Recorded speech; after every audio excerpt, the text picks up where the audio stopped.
ಓಂ ಗಂ ಗಣಪತಯೇ ನಮಃ. ಹಾಯ್ ಹಲೋ ನಮಸ್ಕಾರ. Welcome to spiritual vibes YouTube channel. ಬ್ರಹ್ಮಾಂಡದ ರಹಸ್ಯಗಳು ಮತ್ತು ಗ್ರಹಗಳ ಚಲನೆ ನಮ್ಮ ಜೀವನದ ಮೇಲೆ ಹೇಗೆ ಪ್ರಭಾವ ಬೀರುತ್ತವೆ ಎಂದು ತಿಳಿಯುವ ಕುತೂಹಲ ಎಲ್ಲರಲ್ಲೂ ಇರುತ್ತದೆ. ಜ್ಯೋತಿಷ್ಯ ಶಾಸ್ತ್ರದ ಪ್ರಕಾರ ಗ್ರಹಗಳು ತಮ್ಮ ರಾಶಿಯನ್ನು ಬದಲಾಯಿಸಿದಾಗ ಅದು ಇಡೀ ಮಾನವ ಕುಲದ ಮೇಲೆ, ಪ್ರಕೃತಿಯ ಮೇಲೆ ದೊಡ್ಡ ಮಟ್ಟದ ಬದಲಾವಣೆಗಳನ್ನು ತರುತ್ತದೆ. ಈಗ ನಾವು ತಲುಪಿರುವುದು 2026ರ ಅತ್ಯಂತ ಮಹತ್ವದ ಕಾಲಘಟ್ಟಕ್ಕೆ. ಹೌದು, ಈ 2026ರ ಜುಲೈ ತಿಂಗಳು ಜ್ಯೋತಿಷ್ಯ ಶಾಸ್ತ್ರದ ಇತಿಹಾಸದಲ್ಲೇ ಅತ್ಯಂತ ಅಪರೂಪದ ಮತ್ತು ವಿಶೇಷವಾದ ತಿಂಗಳು ಎಂದು ಪರಿಗಣಿಸಲಾಗಿದೆ. ಏಕೆಂದರೆ ಈ ಒಂದೇ ತಿಂಗಳಿನಲ್ಲಿ ಬರೋಬ್ಬರಿ 5 ಪ್ರಮುಖ ಗ್ರಹಗಳು ತಮ್ಮ ಸ್ಥಾನವನ್ನು ಬದಲಾಯಿಸಲಿವೆ. ನವಗ್ರಹಗಳಲ್ಲಿ ಪ್ರಮುಖರಾದ ಸೂರ್ಯ, ಬುಧ, ಶುಕ್ರ ಮತ್ತು ಶನಿದೇವರು ತಮ್ಮ ಸಂಚಾರದ ಮೂಲಕ ಬ್ರಹ್ಮಾಂಡದಲ್ಲಿ ದೊಡ್ಡ ಸಂಚಲನವನ್ನೇ ಸೃಷ್ಟಿಸಲಿದ್ದಾರೆ. ಈ ಗ್ರಹಗಳ ಮಹಾ ಜುಗಲ್ಬಂದಿಯಿಂದಾಗಿ ಕೆಲವೊಂದು ರಾಶಿಗಳ ಜಾತಕದಲ್ಲಿ ರಾಜಯೋಗ ಹಾಗೂ ಶ್ರೀಮಂತರಾಗುವ ಸುಯೋಗ ಸೃಷ್ಟಿಯಾಗುತ್ತಿದೆ. ದಾರಿದ್ರ್ಯಗಳು ದೂರವಾಗಿ ಕೈ ಹಾಕಿದ ಕೆಲಸಗಳಲ್ಲೆಲ್ಲ ಚಿನ್ನದಂತಹ ಲಾಭ ಸಿಗುವ ಕಾಲ ಹತ್ತಿರ ಬಂದಿದೆ. ವಿಶೇಷವಾಗಿ ಸಂಪತ್ತು, ಭೌತಿಕ ಸೌಕರ್ಯಗಳು, ಸಮಾಜದಲ್ಲಿ ಗೌರವ ಮತ್ತು ಯಶಸ್ಸು ಯಾರಿಗೆ ಸಿಗಲಿದೆ? ಆ ಅದೃಷ್ಟವಂತ ರಾಶಿಗಳು ಯಾವುವು? ಈ ಗ್ರಹಗಳ ಬದಲಾವಣೆಯ ಸಂಪೂರ್ಣ ಜಾತಕ ವಿಶ್ಲೇಷಣೆಯನ್ನು ಈ ವಿಡಿಯೋದಲ್ಲಿ ನಾವು ಅತ್ಯಂತ ವಿವರವಾಗಿ ತಿಳಿಯಲಿದ್ದೇವೆ. ಈ ವಿಡಿಯೋವನ್ನು ಕೊನೆಯವರೆಗೂ ಸ್ಕಿಪ್ ಮಾಡದೆ ನೋಡಿ, ಏಕೆಂದರೆ ನಿಮ್ಮ ರಾಶಿಯು ಇದರಲ್ಲಿ ಇರಬಹುದು. ವೀಕ್ಷಕರೇ, ಯಾವುದೇ ರಾಶಿಯ ಫಲವನ್ನು ತಿಳಿಯುವ ಮುನ್ನ ಬ್ರಹ್ಮಾಂಡದಲ್ಲಿ ಯಾವ ಗ್ರಹ ಎಲ್ಲಿಗೆ ಹೋಗುತ್ತಿದೆ ಎಂದು ತಿಳಿದುಕೊಳ್ಳುವುದು ಬಹಳ ಮುಖ್ಯ. ಈ ಜುಲೈ ತಿಂಗಳಲ್ಲಿ ನಡೆಯಲಿರುವ ಆ 5 ಪ್ರಮುಖ ಗ್ರಹಗಳ ಬದಲಾವಣೆಗಳು ಹೀಗಿವೆ. ಜುಲೈ 4ರಂದು ಶುಕ್ರನ ಸಂಚಾರ.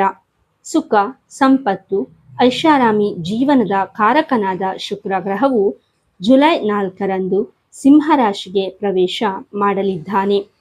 ಇದರಿಂದಾಗಿ ಸೌಂದರ್ಯ ಮತ್ತು ಆರ್ಥಿಕ ಪ್ರಗತಿಯಲ್ಲಿ ದೊಡ್ಡ ಬದಲಾವಣೆಗಳಾಗುತ್ತವೆ. ಬುಧನ ವಿಚಿತ್ರ ಚಲನೆ. ಜುಲೈ 7 ಮತ್ತು ಜುಲೈ 24. ಬುದ್ಧಿವಂತಿಕೆ ಮತ್ತು ವ್ಯಾಪಾರದ ಕಾರಕನಾದ ಬುಧ ಈಗಾಗಲೇ ಮಿಥುನ ರಾಶಿಯಲ್ಲಿದ್ದನು. ಜೂನ್ 22ಕ್ಕೆ ಕಟಕ ರಾಶಿಗೆ ಸಾಗಿ ಜೂನ್ 29ರಿಂದ ಅಲ್ಲಿಯೇ ಹಿಮ್ಮುಖವಾಗಿ ಚಲಿಸಲು ಆರಂಭಿಸಿದ್ದಾನೆ.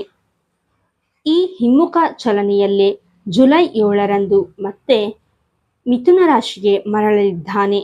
ತದನಂತರ ಜುಲೈ 24ರಂದು ಇದೇ ಮಿಥುನ ರಾಶಿಯಲ್ಲಿ ಬುಧನು ನೇರ ನಡೆಗೆ, ಅಂದರೆ ಮಾರ್ಗಿಯಾಗಿ ತಿರುಗಲಿದ್ದಾನೆ. ಇದು ವ್ಯಾಪಾರಿಗಳಿಗೆ ಅತ್ಯಂತ ಪ್ರಮುಖ ಸಮಯ. ಜುಲೈ 16ರಂದು ಸೂರ್ಯನ ಸಂಚಾರ. ಆತ್ಮಕಾರಕ, ರಾಜಗಾಂಭೀರ್ಯದ ಸೂರ್ಯದೇವನು ಜುಲೈ 16ರಂದು ಕಟಕ ರಾಶಿಗೆ ಪ್ರವೇಶ ಮಾಡಲಿದ್ದಾನೆ. ಇದನ್ನು ಸೂರ್ಯನ ಕರ್ಕಾಟಕ ಸಂಕ್ರಾಂತಿ ಎಂದು ಕರೆಯಲಾಗುತ್ತದೆ. ಇದರಿಂದ ಉದ್ಯೋಗಸ್ಥರಿಗೆ ಹೊಸ ಅವಕಾಶಗಳು ಸಿಗುತ್ತವೆ. ಜುಲೈ 27ರಂದು ಶನಿಯ ಹಿಮ್ಮೆಟ್ಟುವಿಕೆ. ಎಲ್ಲರಿಗೂ ನ್ಯಾಯ ಒದಗಿಸುವ ಕರ್ಮಫಲದಾತ ಶನಿದೇವರು ಜುಲೈ 27ರಂದು ಮೀನರಾಶಿಯಲ್ಲಿ ಹಿಮ್ಮುಖ ಚಲನೆಯನ್ನು ಪ್ರಾರಂಭಿಸಲಿದ್ದಾನೆ.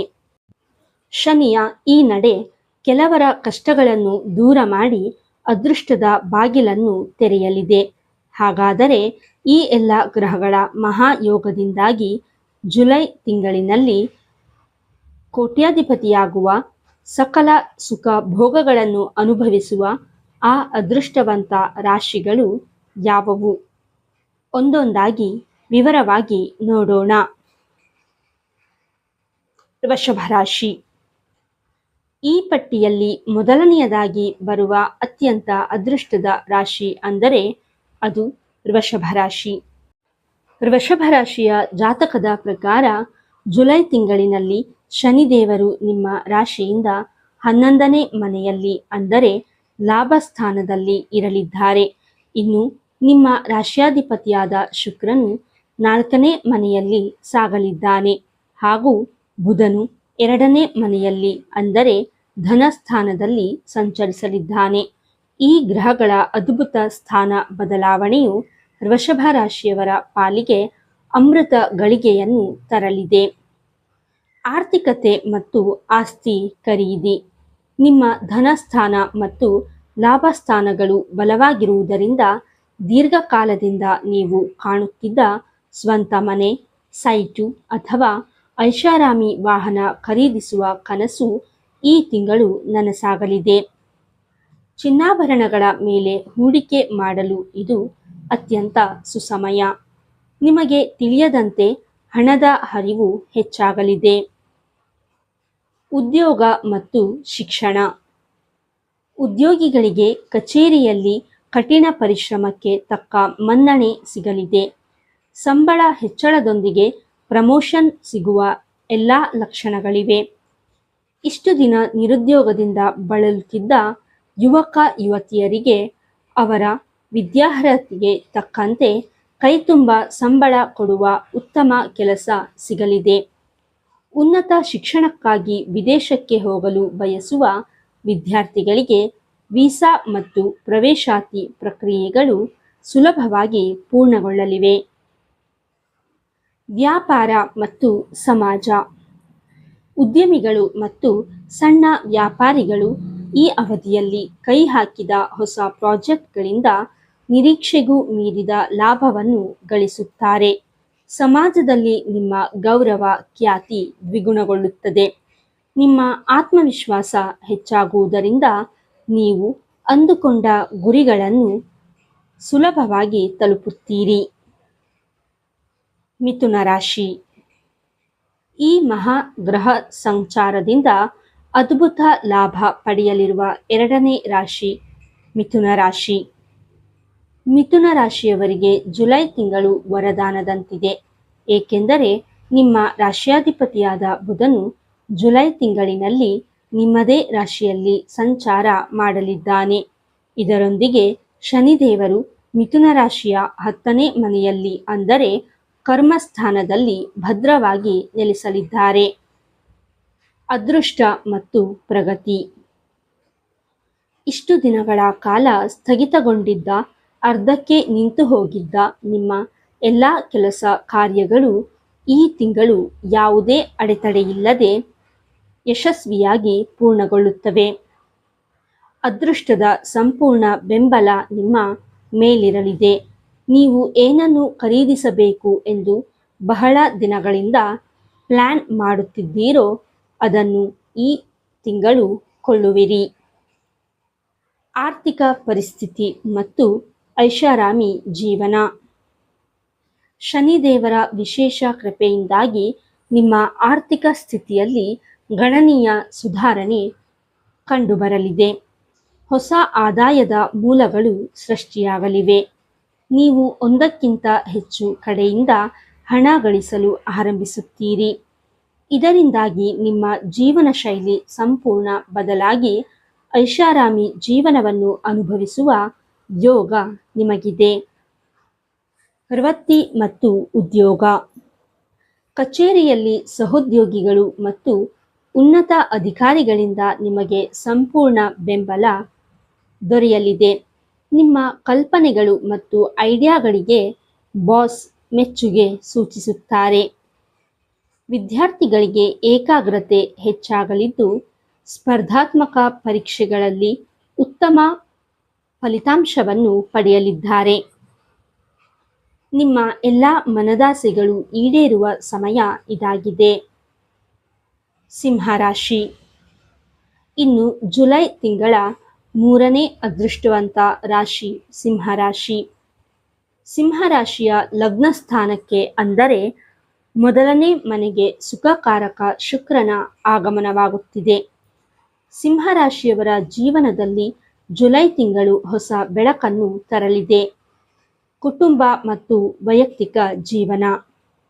ಶುಕ್ರನ ಪ್ರಭಾವದಿಂದಾಗಿ ನಿಮ್ಮ ಕುಟುಂಬದಲ್ಲಿ ನೆಮ್ಮದಿ ಮತ್ತು ಶಾಂತಿಯ ವಾತಾವರಣ ಇರಲಿದೆ. ಕೌಟುಂಬಿಕ ಕಲಹಗಳು, ಸಂಬಂಧಿಕರ ನಡುವೆ ಇದ್ದ ಮನಸ್ತಾಪಗಳು ಮತ್ತು ಅಸಮಾಧಾನಗಳು ಈ ಅವಧಿಯಲ್ಲಿ ಸಂಪೂರ್ಣವಾಗಿ ದೂರವಾಗುತ್ತವೆ. ವೈವಾಹಿಕ ಜೀವನದಲ್ಲಿ ಮಧುರತೆ ಹೆಚ್ಚಾಗಲಿದೆ. ನವವಿವಾಹಿತರಿಗೆ ಸಂತಾನ ಭಾಗ್ಯ ಅಂದರೆ ಮಗುವನ್ನು ಪಡೆಯುವ ಶುಭ ಯೋಗ ಕೂಡಿಬರಲಿದೆ. ಆರ್ಥಿಕತೆ ಮತ್ತು ಆಧ್ಯಾತ್ಮಿಕತೆ. ನಿಮ್ಮ ಆರ್ಥಿಕ ಸ್ಥಿತಿ ಹಿಂದಿಗಿಂತಲೂ ಉತ್ತಮ ಸ್ಥಿತಿಗೆ ತಲುಪಲಿದೆ. ಹಳೆಯ ಸಾಲಗಳಿಂದ ಮುಕ್ತಿ ಸಿಗಲಿದೆ. ಈ ತಿಂಗಳು ಸಿಂಹ ರಾಶಿಯವರಿಗೆ ಆಧ್ಯಾತ್ಮಿಕತೆಯ ಕಡೆಗೆ ಆಸಕ್ತಿ ಹೆಚ್ಚಾಗಲಿದೆ. ದೇವತಾ ದರ್ಶನ, ಪುಣ್ಯಕ್ಷೇತ್ರಗಳ ಭೇಟಿ ಅಥವಾ ಧಾರ್ಮಿಕ ಕಾರ್ಯಕ್ರಮಗಳಲ್ಲಿ ಭಾಗವಹಿಸುವಿರಿ. ಇದು ನಿಮ್ಮ ಮನಸ್ಸಿಗೆ ಅಪಾರ ಶಾಂತಿಯನ್ನು ನೀಡುತ್ತದೆ.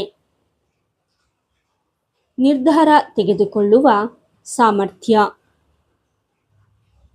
ಕಳೆದ ಕೆಲವು ತಿಂಗಳುಗಳಿಂದ ನೀವು ಯಾವುದೇ ಪ್ರಮುಖ ವಿಷಯದ ಬಗ್ಗೆ ಸರಿಯಾದ ನಿರ್ಧಾರ ತೆಗೆದುಕೊಳ್ಳಲು ಸಾಧ್ಯವಾಗದೆ ಗೊಂದಲದಲ್ಲಿದ್ದರೆ, ಈ ತಿಂಗಳು ಆ ಗೊಂದಲಗಳೆಲ್ಲ ನಿವಾರಣೆಯಾಗಿ ಅತ್ಯುತ್ತಮ ನಿರ್ಧಾರವನ್ನು ತೆಗೆದುಕೊಳ್ಳುತ್ತೀರಿ. ಮಂಗಳನ ಕೃಪೆಯಿಂದಾಗಿ ನಿಮ್ಮಲ್ಲಿ ಧೈರ್ಯ ಮತ್ತು ಆತ್ಮವಿಶ್ವಾಸ ಹೆಚ್ಚಾಗಲಿದ್ದು, ಕೆಲಸದ ಒತ್ತಡ ಕಡಿಮೆಯಾಗಲಿದೆ. ತುಲಾರಾಶಿ. 4ನೇ ಅದೃಷ್ಟವಂತ ರಾಶಿ ತುಲಾರಾಶಿ. ತುಲಾರಾಶಿಯವರಿಗೆ ಈ ಜುಲೈ ತಿಂಗಳು ಬಂಪರ್ ಲಾಭಗಳನ್ನು ತರಲಿದೆ. ಏಕೆಂದರೆ ಶುಕ್ರನು ತುಲಾರಾಶಿಯ 11ನೇ ಮನೆಯಲ್ಲಿ ಅಂದರೆ ಲಾಭ ಸ್ಥಾನದಲ್ಲಿ ಸಂಚರಿಸಲಿದ್ದಾನೆ. ಇನ್ನು ಶನಿದೇವರು ನಿಮ್ಮ 6ನೇ ಮನೆಯಲ್ಲಿ ಇರಲಿದ್ದಾರೆ. ಇದು ಶತ್ರುನಾಶ ಮತ್ತು ವಿಜಯವನ್ನು ಸೂಚಿಸುವ ಅತ್ಯಂತ ಶುಭ ಸ್ಥಾನವಾಗಿದೆ. ಹಠಾತ್ ಧನಲಾಭ ಮತ್ತು ಬಾಕಿ ಹಣ. ತುಲಾರಾಶಿಯವರಿಗೆ ಈ ಅವಧಿಯಲ್ಲಿ ಅನಿರೀಕ್ಷಿತ ಧನಲಾಭ ಅಥವಾ ಹಠಾತ್ ಆರ್ಥಿಕ ಲಾಭ ಉಂಟಾಗುವ ಸಾಧ್ಯತೆಗಳು ಹೆಚ್ಚಾಗಿವೆ. ಲಾಟರಿ, ಶೇರ್ ಮಾರ್ಕೆಟ್ ಅಥವಾ ಹಳೆಯ ಹೂಡಿಕೆಗಳಿಂದ ದೊಡ್ಡ ಮೊತ್ತದ ಹಣ ಕೈ ಸೇರಬಹುದು. ಬಹಳ ದಿನಗಳಿಂದ ಯಾರೋ ಪಡೆದುಕೊಂಡು ವಾಪಸ್ ಕೊಡದೆ ಬಾಕಿ ಉಳಿಸಿಕೊಂಡಿದ್ದ ಹಣ ಈ ಸಮಯದಲ್ಲಿ ನಿಮ್ಮ ಕೈ ಸೇರಲಿದೆ. ಹಣಕಾಸಿನ ಎಲ್ಲ ಸಮಸ್ಯೆಗಳು ಕರಗಿ ಹೋಗಲಿವೆ. ವ್ಯಾಪಾರ ಮತ್ತು ಒಪ್ಪಂದಗಳು. ಉದ್ಯಮಿಗಳು ಮತ್ತು ವ್ಯಾಪಾರಸ್ಥರಿಗೆ ಈ ಅವಧಿ ಗೋಲ್ಡನ್ ಟೈಮ್ ಎನ್ನಬಹುದು. ನಿಮಗೆ ಭಾರೀ ಲಾಭವನ್ನು ತಂದುಕೊಡುವಂತಹ ಹೊಸ ಬಿಸ್ನೆಸ್ ಒಪ್ಪಂದಗಳು ನಿಮ್ಮದಾಗಲಿವೆ. ಹೊಸ ಆದಾಯದ ಮೂಲಗಳು ಸೃಷ್ಟಿಯಾಗಲಿದ್ದು, ನಿಮ್ಮ ಬ್ಯಾಂಕ್ ಬ್ಯಾಲೆನ್ಸ್ ಹೆಚ್ಚಾಗಲಿದೆ. ಪ್ರೇಮ ಜೀವನ ಮತ್ತು ಉದ್ಯೋಗ. ಪ್ರೇಮಿಗಳ ನಡುವೆ ಇದ್ದ ಭಿನ್ನಾಭಿಪ್ರಾಯಗಳು ದೂರವಾಗಿ ಪ್ರೀತಿ ಮತ್ತು ಬಾಂಧವ್ಯ ಗಟ್ಟಿಯಾಗಲಿದೆ. ಕಚೇರಿಯಲ್ಲಿ ನಿಮ್ಮ ನಿರ್ಧಾರಗಳಿಗೆ ಹಾಗೂ ಮಾತುಗಳಿಗೆ ಹೆಚ್ಚಿನ ಪ್ರಾಮುಖ್ಯತೆ ಸಿಗಲಿದೆ. ಜವಾಬ್ದಾರಿಗಳು ಹೆಚ್ಚಾದರೂ ಸಹ ನೀವು ಪ್ರತಿಯೊಂದು ಕ್ಷೇತ್ರದಲ್ಲೂ ಯಶಸ್ಸಿನ ಪ್ರಗತಿಯನ್ನು ಕಾಣುತ್ತೀರಿ. ವೃಶ್ಚಿಕ ರಾಶಿ. ಈ ಪಟ್ಟಿಯಲ್ಲಿರುವ 5ನೇ ಮತ್ತು ಕೊನೆಯ ರಾಶಿ ವೃಶ್ಚಿಕ ರಾಶಿ. ವೃಶ್ಚಿಕ ರಾಶಿಯವರ ಜಾತಕದ ಪ್ರಕಾರ ಶುಕ್ರನು ನಿಮ್ಮ 10ನೇ ಮನೆಯಲ್ಲಿ ಸಾಗಲಿದ್ದಾನೆ ಮತ್ತು ಶನಿಯು 5ನೇ ಮನೆಯಲ್ಲಿ ಹಿಮ್ಮುಖ ಚಲನೆ ಮಾಡಲಿದ್ದಾನೆ. ಇದು ನಿಮಗೆ ನೆಮ್ಮದಿಯ ದಿನಗಳನ್ನು ತರಲಿದೆ. ಆರೋಗ್ಯ ಮತ್ತು ಮಾನಸಿಕ ಶಾಂತಿ.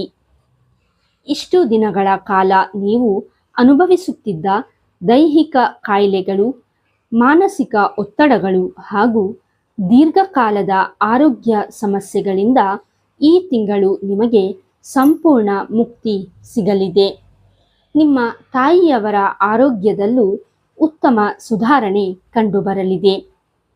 ಪಿತ್ರಾರ್ಜಿತ ಆಸ್ತಿ ಅಥವಾ ಕೋರ್ಟ್ ಕಚೇರಿ ಇತ್ಯಾದಿ ಸಮಸ್ಯೆಗಳಿದ್ದರೆ ಅವು ಸೌಹಾರ್ದಯುತವಾಗಿ ಬಗೆಹರಿಯಲಿವೆ.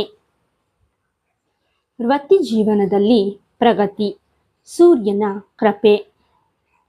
ಸೂರ್ಯದೇವರ ವಿಶೇಷ ಅನುಗ್ರಹದಿಂದಾಗಿ ನಿಮ್ಮ ವೃತ್ತಿ ಜೀವನದಲ್ಲಿ ಈ ತಿಂಗಳು ದೊಡ್ಡ ಜಂಪ್ ಅಥವಾ ಪ್ರಗತಿ ಇರಲಿದೆ. ಕಚೇರಿಯಲ್ಲಿ ನಿಮ್ಮ ಕಠಿಣ ಪರಿಶ್ರಮಕ್ಕೆ ತಕ್ಕಂತೆ ಪ್ರಮೋಷನ್ ಮತ್ತು ಇನ್ಕ್ರಿಮೆಂಟ್ ಸಿಗಲಿದೆ. ಉನ್ನತ ಅಧಿಕಾರಿಗಳ ಸಂಪೂರ್ಣ ಪ್ರೋತ್ಸಾಹ ನಿಮ್ಮ ಮೇಲಿರಲಿದ್ದು, ಕಚೇರಿಯಲ್ಲಿ ಕೆಲಸದ ಹೊರೆ ಕಡಿಮೆಯಾಗಲಿದೆ. ಆರ್ಥಿಕ ಪರಿಸ್ಥಿತಿ. ಹೊಸ ಉದ್ಯೋಗ ಅಥವಾ ಬಿಸ್ನೆಸ್ ಆರಂಭಿಸಲು ಬಯಸುವವರಿಗೆ ಇದು ಅತ್ಯಂತ ಸೂಕ್ತ ಹಾಗೂ ಅನುಕೂಲಕರವಾದ ಸಮಯವಾಗಿದೆ. ಆದಾಯದಲ್ಲಿ ಅಪಾರ ಲಾಭವನ್ನು ಕಾಣುವಿರಿ. ನಿಮ್ಮ ಆತ್ಮವಿಶ್ವಾಸ ಹೆಚ್ಚಾಗುವುದರಿಂದ ಯಾವುದೇ ಕಠಿಣ ಪರಿಸ್ಥಿತಿಯಲ್ಲೂ ಸರಿಯಾದ ನಿರ್ಧಾರ ತೆಗೆದುಕೊಳ್ಳುವ ಸಾಮರ್ಥ್ಯ ನಿಮ್ಮಲ್ಲಿ ಮೂಡುತ್ತದೆ. ರಾಶಿಗಳ ಸರಳ ಪರಿಹಾರಗಳು. ವೀಕ್ಷಕರೇ, ಜುಲೈ ತಿಂಗಳಿನಲ್ಲಿ ಈ 5 ರಾಶಿಗಳಿಗೆ ಗ್ರಹಗಳ ಬಲ ಚೆನ್ನಾಗಿದ್ದರೂ ಸಹ ಗ್ರಹಗಳ ಶುಭ ಫಲಗಳು 100ಕ್ಕೆ 100ರಷ್ಟು ನಿಮ್ಮದಾಗಲು ಮತ್ತು ಯಾವುದೇ ಸಣ್ಣಪುಟ್ಟ ದೋಷಗಳಿದ್ದರೆ ಅವು ನಿವಾರಣೆಯಾಗಲು ಜ್ಯೋತಿಷ್ಯ ಶಾಸ್ತ್ರದಲ್ಲಿ ಕೆಲವು ಅತ್ಯಂತ ಸರಳ ಪರಿಹಾರಗಳನ್ನು ಹೇಳಲಾಗಿದೆ. ಆ ಸರಳ ಪರಿಹಾರಗಳು ಯಾವುವು ಎಂದು ಈಗ ತಿಳಿಯೋಣ. 1. ವೃಷಭ ರಾಶಿ. ನಿಮ್ಮ ರಾಶ್ಯಾಧಿಪತಿ ಶುಕ್ರನಾಗಿರುವುದರಿಂದ ಮತ್ತು ಶನಿ ಲಾಭ ಸ್ಥಾನದಲ್ಲಿರುವುದರಿಂದ ನೀವು ಪ್ರತಿ ಶುಕ್ರವಾರ ಮತ್ತು ಶನಿವಾರದಂದು ಲಕ್ಷ್ಮೀ ವೆಂಕಟೇಶ್ವರ ಸ್ವಾಮಿಯನ್ನು ಆರಾಧನೆ ಮಾಡಿ. ಹಸುವಿಗೆ ಹಸಿರು ಹುಲ್ಲು ಅಥವಾ ಕಡ್ಡಿಯನ್ನು ತಿನ್ನಿಸುವುದರಿಂದ ನಿಮ್ಮ ಆರ್ಥಿಕ ಪ್ರಗತಿ ಇನ್ನಷ್ಟು ವೇಗವಾಗಿ ಆಗುತ್ತದೆ. 2. ಮಿಥುನ ರಾಶಿ. ನಿಮ್ಮ ರಾಶಿಯಲ್ಲಿಯೇ ಬುಧ ಸಂಚಾರ ಮಾಡುತ್ತಿರುವುದರಿಂದ ನೀವು ಪ್ರತಿ ಬುಧವಾರದಂದು ವಿಘ್ನ ನಿವಾರಕನ ಗಣೇಶನಿಗೆ ಧೂರ್ವಾವನ್ನು ಅಂದರೆ ಗರಿಕೆ ಹುಲ್ಲು ಸಮರ್ಪಣೆ ಮಾಡಿ. ಓಂ ಗಂ ಗಣಪತಯೇ ನಮಃ ಮಂತ್ರವನ್ನು ಜಪಿಸುವುದರಿಂದ ವ್ಯಾಪಾರ ಮತ್ತು ಉದ್ಯೋಗದಲ್ಲಿರುವ ಅಡೆತಡೆಗಳು ಸಂಪೂರ್ಣ ದೂರವಾಗುತ್ತವೆ. 3. ಸಿಂಹರಾಶಿ. ನಿಮ್ಮ ರಾಶಿಗೆ ಶುಕ್ರನ ಆಗಮನವಾಗುತ್ತಿರುವುದರಿಂದ ಮತ್ತು ಸೂರ್ಯನ ಕೃಪೆಗಾಗಿ ನೀವು ಪ್ರತಿದಿನ ಬೆಳಗ್ಗೆ ಸೂರ್ಯದೇವರಿಗೆ ತಾಮ್ರದ ಬಿಂದಿಗೆಯಿಂದ ಅರ್ಘ್ಯವನ್ನು ಅಂದರೆ ನೀರನ್ನು ನೀಡಿ ಆರಾಧಿಸಿ. ಶುಕ್ರವಾರದ ದಿನ ಮುತ್ತೈದೆಯರಿಗೆ ತಾಂಬೂಲ ನೀಡುವುದು ಅಥವಾ ದೇವಸ್ಥಾನಕ್ಕೆ ಕರ್ಪೂರ ದಾನ ಮಾಡುವುದರಿಂದ ಮಾನಸಿಕ ಶಾಂತಿ ಸಿಗುತ್ತದೆ. 4. ತುಲಾರಾಶಿ. ನಿಮಗೆ ಹಠಾತ್ ಧನಲಾಭದ ಯೋಗ ಇರುವುದರಿಂದ ಅದನ್ನು ವೃದ್ಧಿಸಿಕೊಳ್ಳಲು ಪ್ರತಿ ಶುಕ್ರವಾರ ಮಹಾಲಕ್ಷ್ಮೀ ದೇವಿಯ ದೇವಸ್ಥಾನಕ್ಕೆ ಭೇಟಿ ನೀಡಿ ಬಿಳಿ ಬಣ್ಣದ ಸಿಹಿ ತಿಂಡಿ ಅಥವಾ ಕಳ್ಕಂಡನ್ನು ನೈವೇದ್ಯವಾಗಿ ನೀಡಿ. ಬಡವರಿಗೆ ಅಥವಾ ಅಗತ್ಯವಿರುವವರಿಗೆ ಕೈಲಾದ ಅನ್ನದಾನ ಮಾಡಿ. 5. ವೃಶ್ಚಿಕ ರಾಶಿ. ನಿಮಗೆ ಶನಿಯ ಹಿಮ್ಮುಖ ಚಲನೆ ಇರುವುದರಿಂದ ಮತ್ತು ಸೂರ್ಯನ ಅನುಗ್ರಹಕ್ಕಾಗಿ ಪ್ರತಿ ಶನಿವಾರ ಆಂಜನೇಯ ಸ್ವಾಮಿ ದೇವಸ್ಥಾನಕ್ಕೆ ಭೇಟಿ ನೀಡಿ ಎಳ್ಳೆಣ್ಣೆ ದೀಪವನ್ನು ಹಚ್ಚಿ ಹನುಮಾನ್ ಚಾಲೀಸಾವನ್ನು ಪಠಿಸಿ. ಇದು ನಿಮ್ಮ ಆರೋಗ್ಯವನ್ನು ವೃದ್ಧಿಸಿ ಕಚೇರಿಯ ಒತ್ತಡವನ್ನು ಕಡಿಮೆ ಮಾಡುತ್ತದೆ. ನೋಡಿದ್ರಲ್ಲ ವೀಕ್ಷಕರೇ, 2026ರ ಜುಲೈ ತಿಂಗಳಿನಲ್ಲಿ ನಡೆಯಲಿರುವ ಈ 5 ಗ್ರಹಗಳ ಮಹಾ ಸಂಚಾರವು ವೃಷಭ, ಮಿಥುನ, ಸಿಂಹ, ತುಲಾ ಮತ್ತು ವೃಶ್ಚಿಕ ರಾಶಿಯವರ ಪಾಲಿಗೆ ಹೇಗೆ ಅದೃಷ್ಟದ ಬಾಗಿಲನ್ನು ತೆರೆಯಲಿದೆ ಎಂದು. ಈ ಅವಧಿಯ ಸದುಪಯೋಗವನ್ನು ಪಡೆದುಕೊಂಡು ನಿಮ್ಮ ಜೀವನವನ್ನು ಸುಖಮಯವಾಗಿಸಿಕೊಳ್ಳಿ. ನಿಮಗೆ ಈ ವಿಡಿಯೋ ಇಷ್ಟವಾಗಿದ್ದಲ್ಲಿ ದಯವಿಟ್ಟು ಒಂದು ಲೈಕ್ ಮಾಡಿ, ನಿಮ್ಮ ಸ್ನೇಹಿತರು ಮತ್ತು ಕುಟುಂಬದವರೊಂದಿಗೆ ಶೇರ್ ಮಾಡಿ ಮತ್ತು ನಿಮ್ಮ ಅನಿಸಿಕೆಗಳನ್ನು ತಪ್ಪದೆ ಕಾಮೆಂಟ್ ಬಾಕ್ಸ್ನಲ್ಲಿ ತಿಳಿಸಿ. ಹಾಗೆಯೇ ನಮ್ಮ ಸ್ಪಿರಿಚುವಲ್ ವೈಬ್ಸ್ ಚಾನಲ್ಗೆ ಸಬ್ಸ್ಕ್ರೈಬ್ ಆಗೋದನ್ನು ಮರೆಯಬೇಡಿ. ನಿಮ್ಮ ದಿನ ಶುಭವಾಗಿರಲಿ. ಆ ಭಗವಂತ ಎಲ್ಲರಿಗೂ ಒಳ್ಳೆಯದನ್ನು ಮಾಡಲಿ. ಧನ್ಯವಾದಗಳು.